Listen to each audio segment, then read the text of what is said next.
이념형 사회주의, 박헌영, 신남철, 박치우, 김태준의 사상, 류승완, 선인,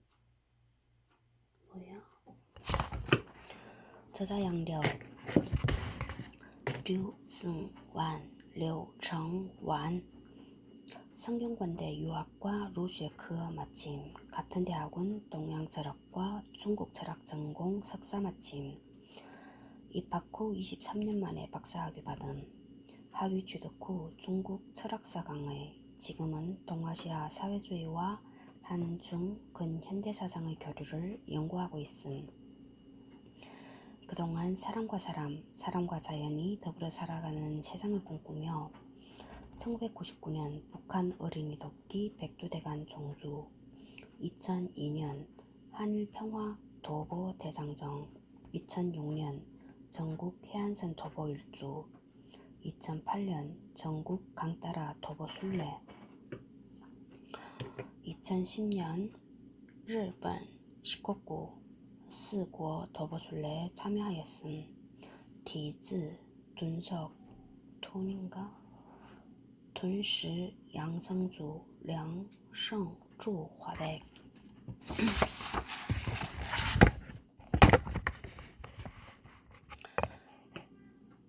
무릇 순수한 학자란 힘과 돈이라는 물씬, 우선의 무릎에 기대어 조는 고양이가 되어야 한다. 무릇 순수한 학자란 힘과 돈이라는 물씬의 무릎에 기대어 조는 고양이가 되어야 한다.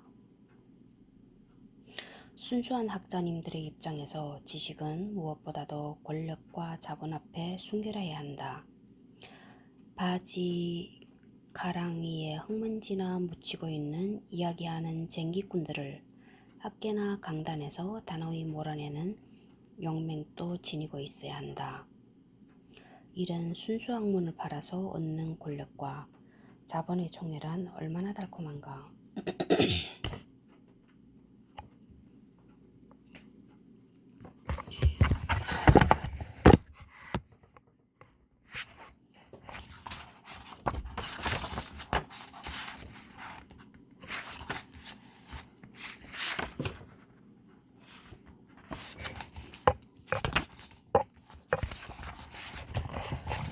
책머리에 그런 생각을 밭을 가는 괭이이다. 어느 시인의 말처럼 이야기하는 쟁기꾼의 대지에는 이론과 실천이 얽혀있는 사상이 오롯이 숨쉬고 있다. 농토성이가 곡괭이질을 하듯 글쟁이는 그 밭에서 사상의 뿌리를 캐낸다. 살아있는 사상은 시간이 갈수록 푸름을 대해간다. 현실에서 승리한 자들의 객관은 눈처럼 화려하지만 해가 뜨면 녹아 없어진다. 그러나 역사에서 패배한 자들의 눈빛은 별처럼 영원하다. 그 눈빛은 낡은 사진 속에서 우리를 바라보며 말한다. 우리는 당신들의 밥과 당신들의 땅과 당신들의 하늘을 위해서 싸웠노라. 동학 농민혁명의 지도자 김계남 장군이 끌려갈 때 농민들은 이렇게 노래했다.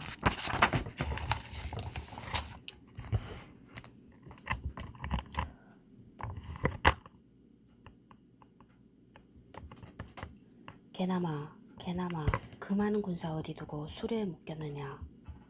그때 김계남 장군은 대답 대신 고개를 들어 그들을 쳐다보았다. 헝클어진 상투에 수염도 마구 자랐지만 그의 훤한 얼굴과 한없이 맑은 눈은 한 장의 사진으로 남겨졌다. 그리고 그 서늘한 눈매는 시간과 공간을 뛰어넘어 침묵으로 말하고 있는 것이다. 철학이며 사상이란 말의 참 뜻은 그 침묵의 의미를 지금 이곳의 민중들에게 알려주는 것이다. 땀 흘리지 않고 농부가 가꾼 곡식을 먹는 대신 철학자라는 글쟁이는 부지런히 생각의 밭을 갈아 우리가 발 딛고선 이 땅의 이야기를 다시 일하는 사람들에게 들려줘야 하지 않겠는가. 그런데 늘 승자의 편에서는 자칭 순수한 학자님들은 사상이란 단순히 낱말로 이루어진 글을과 그것을 종이 몇 장에 묶어낸 책이라고 강변한다. 그들에게 지식이란 문장의 집적이며 언어의 조립에 지나지 않는 것이어야 한다. 지식이 생각하는 수단이 되고 일머리가 되고 실천의 무기가 된다는 것은 큰일 날 불경죄가 되는 것이다. 이런 지식은 가끔 거꾸로 들린 곡괭이나 낫이 되어 땅이 아니라 하늘을 갈아엎으려 들기 때문이다.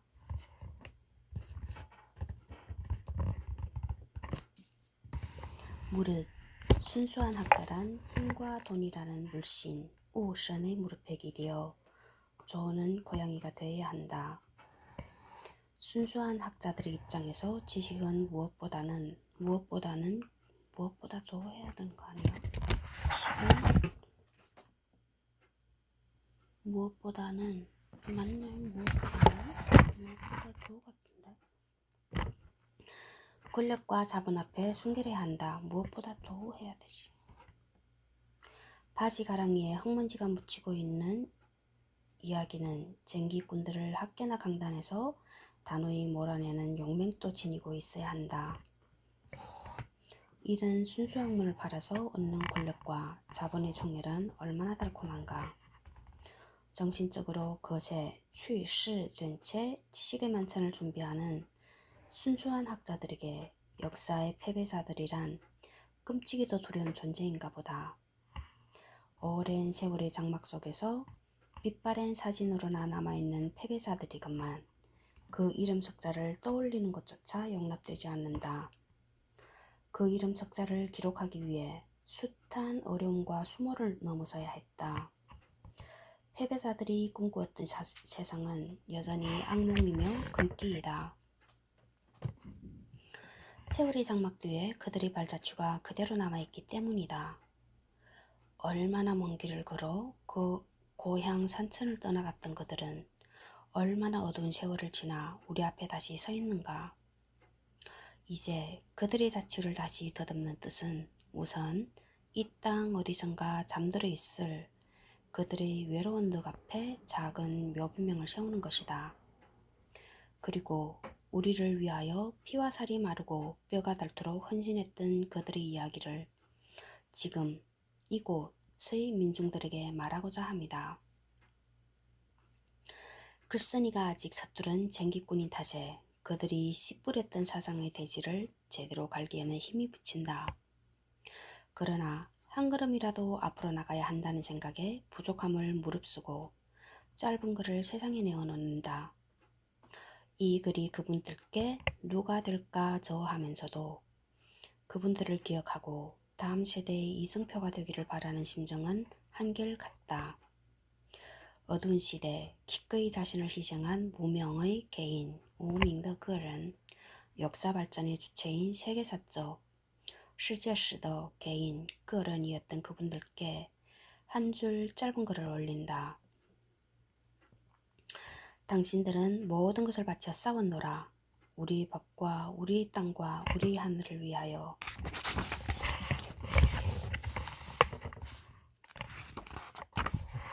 차례 책머리에 오 제1장 박헌영 시대의 사상가들 13페이지 제2장 사회주의적 근대기획 47페이지 제3장 역사 철학 117페이지 제4장 정치 철학 223페이지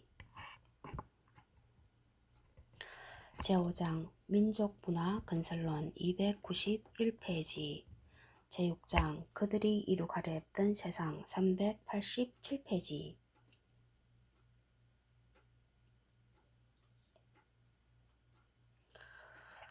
참고문은 399페이지 저자 소개 413페이지 413페이지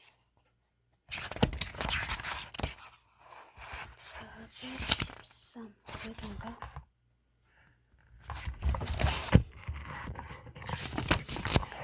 제1장 박헌영 시대의 사상가들 13페이지 1절 그들의 사상은 무엇이었나 15페이지 2절 이제까지의 연구들 25페이지 3절 무엇을 어떻게 볼 것인가 34페이지 1.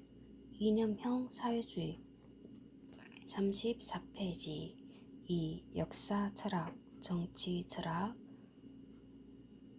민족문화 건설론 42페이지 이념형 사회주의 34페이지였네. 34페이지 한번 볼까?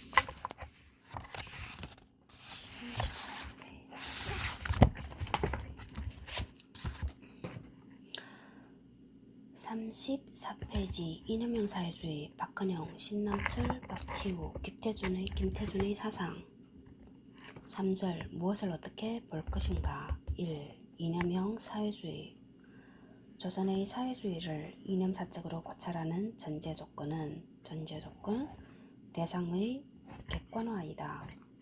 그런데 사회주의라는 이념을 대상화하려면 이른바 주의자 IST로 불렸던 그 사상적 주체들의 개인사에 맞닥뜨리게 된다. 그들은 어떠한 의지와 확신에서 그토록 치열한 삶을 살았을까라는 물음이 앞서는 것이다. 그리고 객관적 고찰의 끝에는 늘 그들의 이론과 실천이 역사의 변주 속에서 어떤 울림을 남겼는가라는 물음을 달게 된다. 이 글은 이에 대한 24년 9월 22일 이 글은 이에 대한 답이자 앞으로 어떻게 할 것인가라는 반문이다. 방언이다. 1945년 8월 15일 이후의 해방 공간은 그 해답에 적지 않은 단서를 제공하고 있다. 그해 조선의 사회주의자들은 저마다의 꿈을 자유롭게 펼칠 수 있었다. 오랜 압제 끝에 찾아온 민족 해방으로 정의와 이상의 실현이 가능해 보였다. 사회주의 진영은 기나긴 투쟁 속에서 자신들의 사상을 정립하여왔다.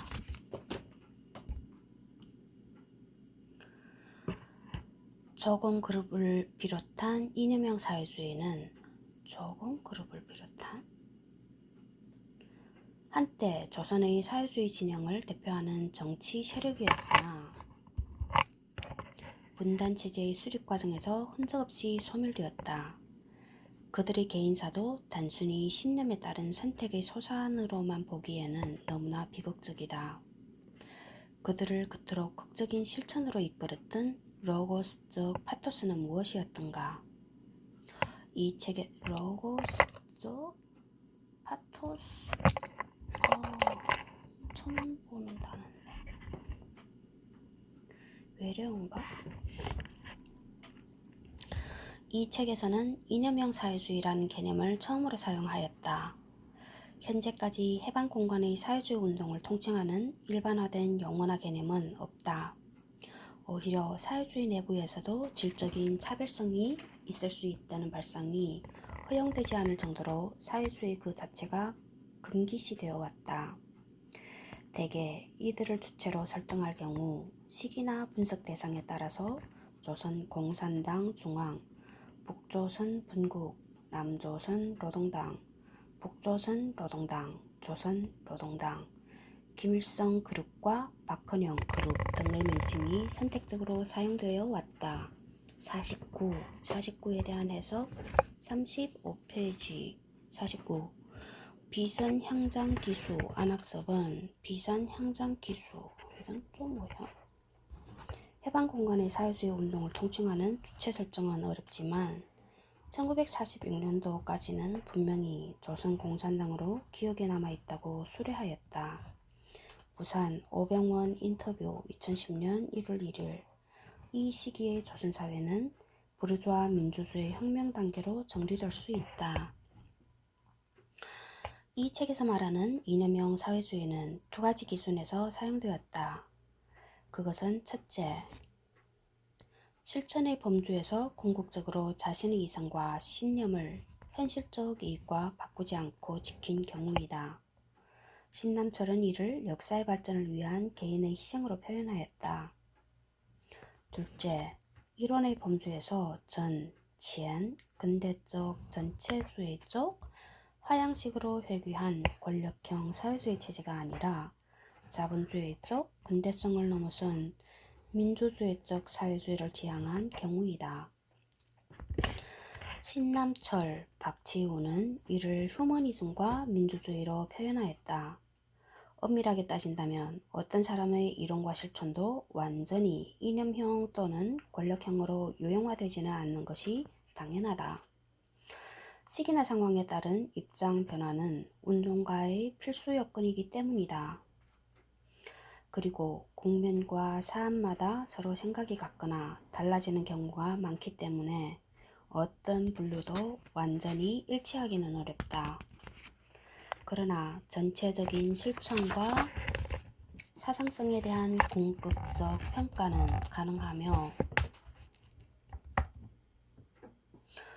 평가돼야 한다. 그렇다면 조선의 사회주의 사상사에 대해서 어떤 기준과 범주화가 가능할 수 있는가? 기존의 선행 연구들에서는 여기에 만족할 만한 해답이 제시되어 있지 않았다. 이에 따라 글쓴이는 사회주의적 근대기획이라는 관점에서 주요 사상가들의 이론과 실천을 분류하기 위한 틀로 이념형 사회주의라는 개념을 설정하였다.